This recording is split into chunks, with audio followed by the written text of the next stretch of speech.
So I'm here today to talk to you about vaccinations from the provider's perspective, and not so much the science, but we want you to be clear about what it means to us to vaccinate our children. Vaccinations and vaccines are safe. I vaccinated my own child. I have grandchildren that I expect to be vaccinated, and I received them myself. One of the things we need to think about is that the FDA seeks that approval, and it's a very stringent approval. As a nurse practitioner, I have participated in vaccine studies within the urban area of Detroit, which historically I've heard parents say that Detroit didn't always get the most quality vaccines. Why, I don't know, but that's exactly how they felt. And so there has been hesitancy over the years regarding receiving vaccines. Now that the number of vaccines have increased, the question is why? Because many times some of the things that we're vaccinating against, people didn't hear about, they didn't understand. They just understood that an infant died due to diarrhea. And many of my clients thought that, well, maybe the water wasn't prepared properly, poor formula preparation, but no, rotavirus. Something that can be prevented. Vaccines prevent the spread of disease and can decrease deaths. One of my favorite lines that I hear my mother say, who's 83, is, you know, I don't take that vaccine, that flu vaccine, because that's how you get the flu. I said, well, Mom, that's not exactly how you get it. But, you know, you don't argue with an 83-year-old, you just try to inform them. But again, we're talking... And not to mention she's my mother, so it's not going to win. I don't care how many letters I have behind my name. Now, what needs to be understood that these vaccines have been around for a while, and that if you come across the disease entity, it may not stop you from getting it because we're all different in terms of our immunogenicity. That means how much my body fights a virus or generates more immunity versus you. It's not going to be the same. So as a good example, I got married in 1988, and that was the last year you had to have blood tests in order to get married. So I went in just as nice, and she said, well, when are you going to start having kids? You're getting a little older here. I was like, all right, tomorrow. But the wedding is in a month, okay? So we're going to work on that. So she draws my blood. And I came through the era of chicken pox, the whole 9 yards, measles, mumps. I had the chicken pox. I had the mumps, no doubt. My dad left the house, okay? Not to mention, I remember my neck being out to here and just aching all over. They draw my lab work and they say, you have zero immunity. So, well, I know I was exposed. I mean, our school district, you know, every other week, half of a classroom would be full. And yet I had no immunogenicity. And I'm a peds nurse. So my risk for exposure is even higher than the average population. So I had to be immunized as an adult against measles. And it has been effective, and I still have my titers. One of the things we need to understand that vaccines save lives and protect against the spread of disease. I can't stress this enough as a provider, as well as a pediatric nurse for over 34 years. I have seen children have meningococcal infections and come into the hospital at the first sign of the fever, and unfortunately they don't make it. Or if they do make it, there is a loss of limb and ability due to the disease entity. Because I have worked with children with chronic illnesses, I have to always take into consideration, as we mentioned before, the idea that there's a family member who may be immunologically suppressed. And you're going over there to hug grandma and grandpa, and you're doing them in because you have just been exposed to somebody with the measles, and you're bringing it to them and they're immunocompromised. Maybe there's been an organ transplant. And again, as families, we don't always talk about that.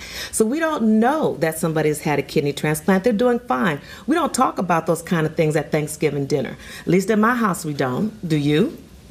So you really don't know what somebody's on. So you have the issue of, let's see, sickle cell disease, some cystic fibrosis, some diabetes. Okay, you got a kidney replaced.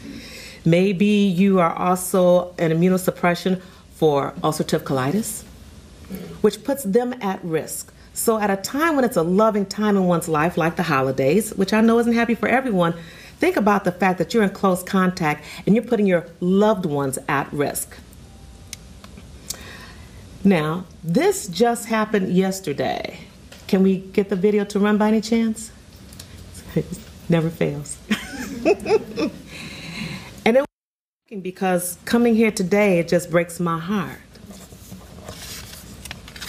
You wait all your life to have a child, you have a nice, healthy baby, and your child comes out strong, and because the mother refused to have the Tdap,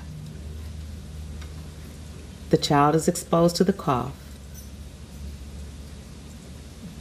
and the child doesn't make it.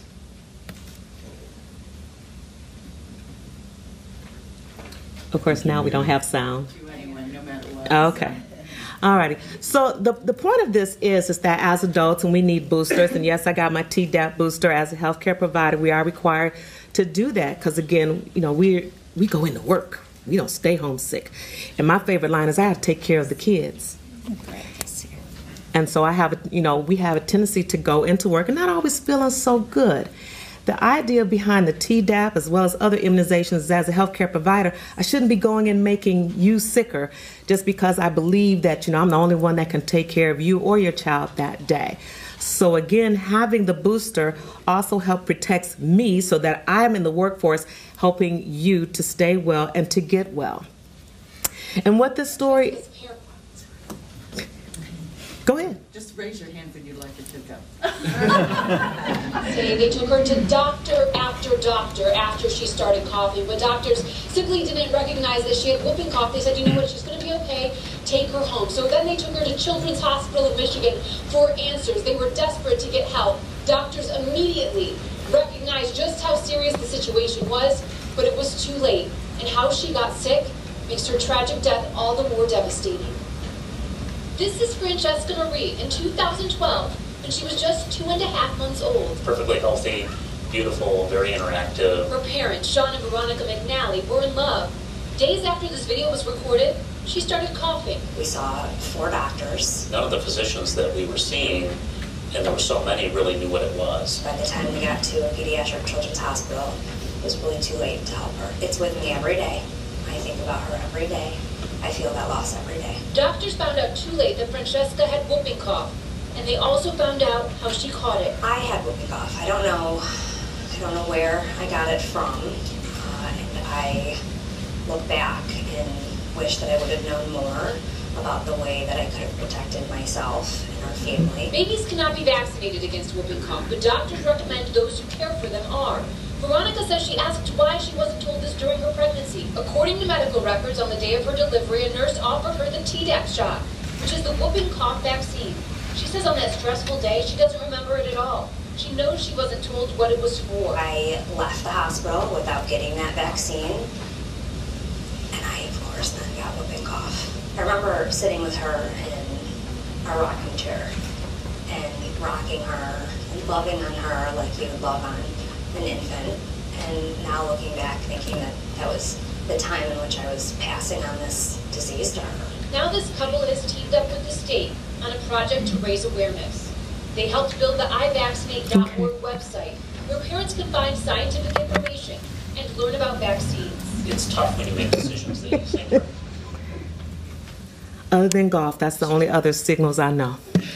You want to talk about golf, I'm your girl.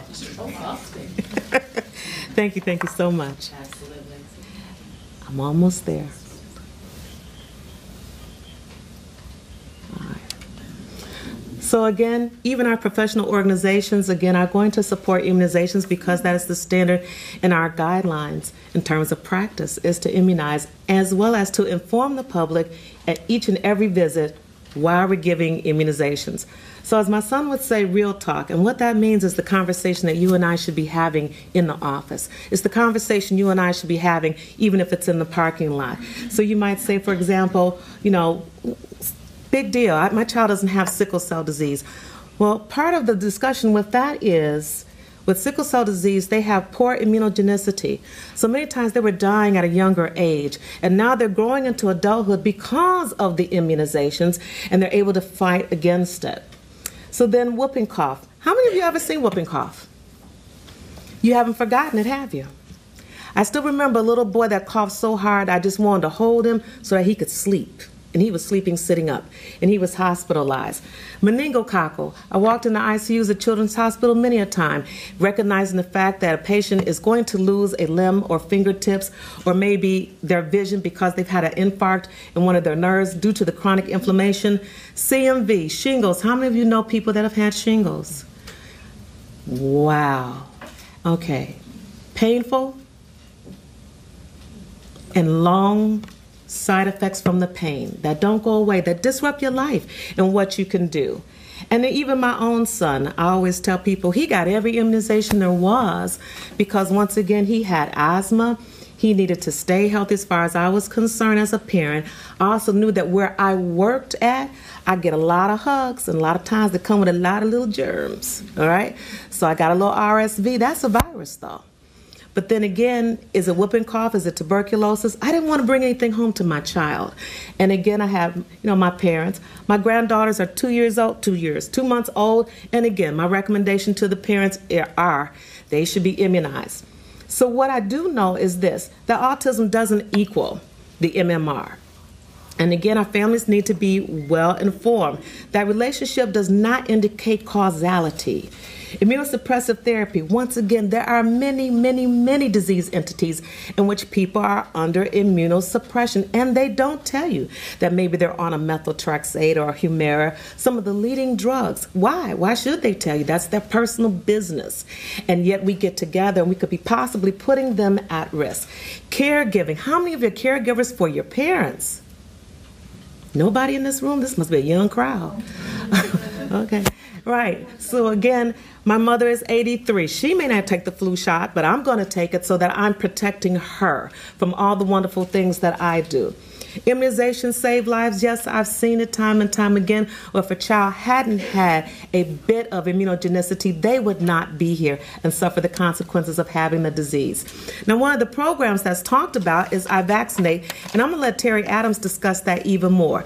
But even nowadays, when it comes to insurances, for those of you who have kids, when you were choosing your insurance or your re-enrollment, how many of you looked at are vaccines covered? Nobody has kids that need to have vaccines? And were vaccines covered? Exactly. So many times, many of us chose by that. Even though I am a healthcare provider, HPV Hep still costs $360, the series. And I have one child, not 3. And that can make a difference in the insurances that you choose. But I always want to be able to afford to be able to care for my family in the best way I know how. And by that, I mean understanding what is it that I'm bringing to the family in knowledge, as well as the little viruses and hugs that I give as well. And you need to think about that as well. Thank you.